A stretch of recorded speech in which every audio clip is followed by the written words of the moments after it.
There was a recent interview with Nvidia CEO Jensen Huang, and during this interview, he talks about how the market got DeepSeek wrong, and he explains why DeepSeek and continue innovation in the AI market is very bullish for Nvidia. In that interview, there were three things that really stood out to me. First is going to be the return of investments of AI. Next is the Omniverse, which I'm starting to realize AI is just the beginning, and Omniverse is going to be like the real thing NVIDIA is going to try to push. And third is going to be about the DeepSeek and why Jensen Huang believes that the market was wrong about it. Now, unfortunately, today, even if the market was not wrong about other stuff, the stock was down roughly 4% today. I'm sitting at $134. But most of the market was pretty red today. So let me know in the comments below if you've had this time to buy any stocks. Obviously, I want to learn as much from you as you guys from me. So if you have any secret gems that maybe we should start to discuss in this channel, let me know in the comments below.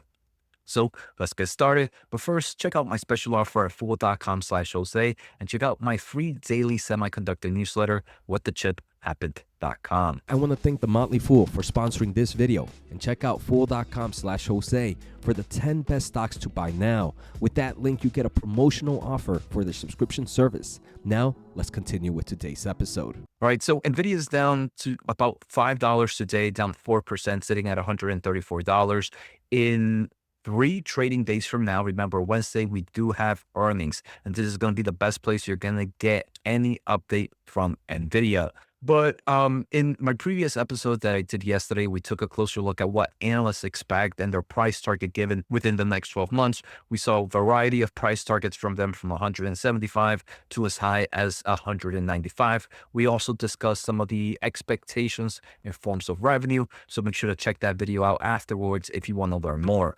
Now, today, what I really want to take a closer look at is this interview with DDN. And this episode or this YouTube video Beyond Artificial is about 1 hour long, but I believe Jensen Huang's part pretty much starts almost at the end and it's about 20 minutes long at most, but there is a lot of great information. So if you do have time, definitely go check it out. But first, understand the information that I'm going to give you here, because I believe it's going to help you kind of learn more about what's happening in that interview.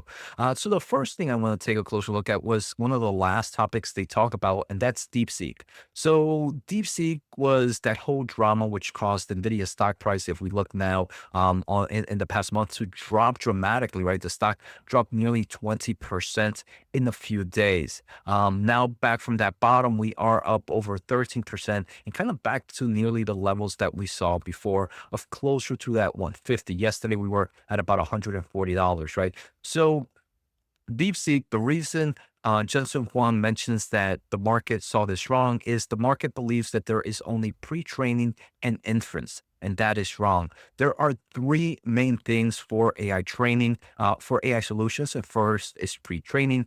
Kind of discusses this more being of like foundational understanding. Next is post-training, where we learn to use, or where AI learns to use that foundational understanding to solve problems. Now, the great thing about this is this can be improved dramatically with things like reinforcement learnings, things like human interaction, or more recently, what we're seeing is AI helping train this post-training solution. So one thing that we've seen is a company creates a model, then that model has something like deep thinking and reasoning. And once it has deep thinking and reasoning, it goes back to help with post-training some more. And now that it can think deeply, it can do heavy inferencing, that post-training can improve dramatically and dramatically. And then that cycle continues over and over again. So post-training is becoming to be very important, and it's kind of something that's kind of growing dramatically in the scaling law. The second one is inference and reasoning. The more time of thinking you're doing, the more kind of computational power. So luckily for us, NVIDIA has kind of given us presentation or a blog on February 12th if you want to learn more about kind of the scaling laws of pre-training scaling, post-training scaling, and test time scaling. But overall, scaling laws describe how the performance of AI systems improve as the size of the training data, model parameters, or computational resources increases. They also, I have a pretty cool note here that AI reasoning process, which is kind of that inferencing, can take multiple minutes or even hours and can easily require over 100 times compute for challenging queries compared to a single inference pass on traditional large language models. And this is pretty good. It's kind of showcasing that, hey, look, DeepSeek with R1 and now kind of this thinking process, NVIDIA will be able to provide more solutions in the inference market. Unfortunately, most people believe that NVIDIA does not have a moat in inferencing, and that is completely wrong. The main product that they have for AI is the GB200 NDL72, which connects 72 GPUs together to have one unified, one giant Blackwell chip. And this is the best ROI for inferencing. No other player has this type of connectivity technology available to them. So NVIDIA has created this amazing product that is great for training and inference scaling. And this is why I believe the GB200 is going to be NVIDIA's best product in this Blackwell platform. Now, we can see that DeepSeek wasn't really much of a pain. You still have so many other ways to kind of scale the computational power. DeepSeek really showcased more kind of the improvements of pre-training. Post-training and test time scaling are still very much alive. Now, the second kind of topic that they really talked about in this video was return of investment for AI. And they kind of talked about this, that for AI to grow, enterprises need to start using it at rapid and vast scales. But for enterprise to start to use it, there needs to be a huge amount of AI software solutions available at a price that allows strong return on investments. But for there to be a huge amount of AI software solutions to be created, AI needs to be cheaper both in large language models and in the infrastructure market. The large language models, it can get cheaper by software optimization, and the infrastructure can get cheaper by chip optimization. But you need to have those two before you kind of continue to go up the pyramid. So they mentioned that right now we are still kind of in the bottom end of this pyramid where it's kind of like we're still doing software optimization and optimization. But now that you're getting kind of cheap AI like DeepSeek, you're going to start to see a huge amount of AI software solutions available at a great price, which then will force enterprises to start adopting more AI solutions and then being able to scale it out to the public, which is going to need to be see a growth in computational power. Luckily for NVIDIA, they are doing both. They're doing both software optimizations with things like CUDA. Then you kind of have innovative tactics in the industry like DeepSeek. And then with NVIDIA's annual chip cadence, it's improving the optimization of the hardware. I mean, here we can kind of see how NVIDIA talks about sustainable computing and how just in the past few years, the efficiency of large language model energy has increased by 100,000x, and it's going to continue to grow. Next, obviously, with the 1 year rhythm, we're going to see improvements in large language models, not just in the hardware side, but with our CUDA platform on a yearly cadence basis. So this is going to help kind of create more of that infrastructure optimization. Now here, NVIDIA also kind of talks about kind of they are leading in the inference platform with things like, because of CUDA optimizations and that software optimization that's very important, the Hopper inference performance increased 5 times in 1 year with rapid algorithm innovations enabled by rich NVIDIA CUDA ecosystem. And then again, like we mentioned, the GB200 is great for the hardware optimization.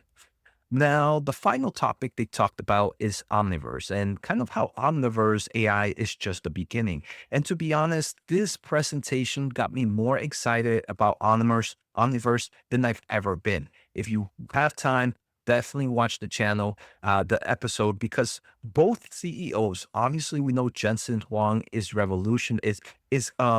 innovative thinking, is revolutionary with the way his thought process works, his brain works. But the one CEO he was talking with the interview is also someone that seems like a revolutionary leader. So they really kind of bounced off great energy with each other.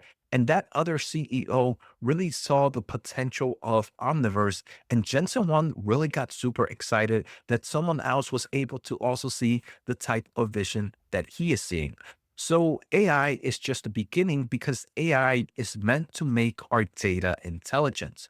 Our data, once it becomes intelligent, it can go into a digital world and create digital twins. The example is running simulations of let's say we understand the rules of physics. We understand that data. So we're going to take that data of understanding the rules of physics, how things move, how gravity works, how the concept of something that does an action has a reaction, friction, the laws of friction, and all that, right? So once we're able to transform that data into creative, intelligent digitally, we can then go into the digital world and run simulations of cars, of robots, of industry supply lines, of warehouse logistics to train or create an analysis of potential changes. Hey, let's say we need more data on how we should move a robot, on how we should work with certain autonomous driving. We will do that in the digital world because it's a lot cheaper than running it in the physical world.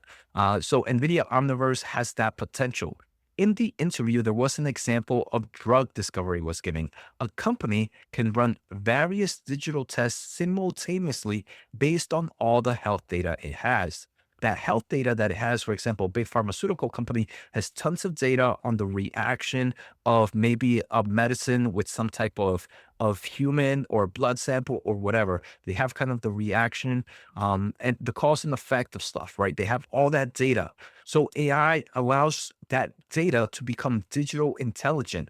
And then thanks to AI, once that becomes digitally intelligent, we can move it into the omniverse where now it has some grasps on the reality to give a good outcome. Hey, look, if we create 10 different drugs and try these different approaches, how will typical humans interact based on our data because of it, with it, right? So this can save company billions and billions of dollars by running a lot of digital tests. Now, these tests obviously are going to need a lot of computational power, but you have so many companies, not just in the healthcare market, but in all other industries that are going to want to run similar tests for whatever market they're in. Most recently, on February 20th, NVIDIA did kind of come out with a new blog about into the Omniverse, how synthetic data is shaping the future for humanoid robotics. So synthetic data is very much possible because now we have made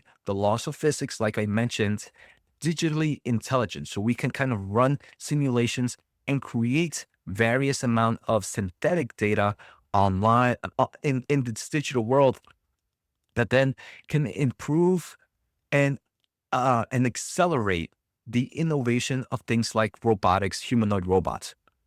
So I think the Omniverse is something that I knew was great for NVIDIA, but I never really grasped, grasped it to the amount of potential that it has. And listening to that interview, it opened up so many opportunities.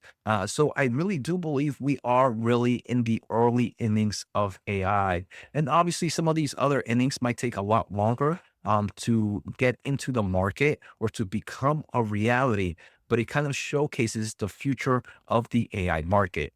Now, none of this that I explained today, in my opinion, will move the stock price up or down. This is more just evidence and kind of research to understand where NVIDIA and AI can go in the future. In the long term, I do believe this is bullish for NVIDIA stock investors. In the short term, I don't know what can happen, and I'm not here trying to time the market. But obviously, if you did enjoy the content, make sure to hit the thumbs up. Make sure to hit the subscribe button. Check out the pinned comment for special offer at fool.com. And like I mentioned, check out my free daily semiconductor newsletter, whatthechip happened.com. Catch you all later.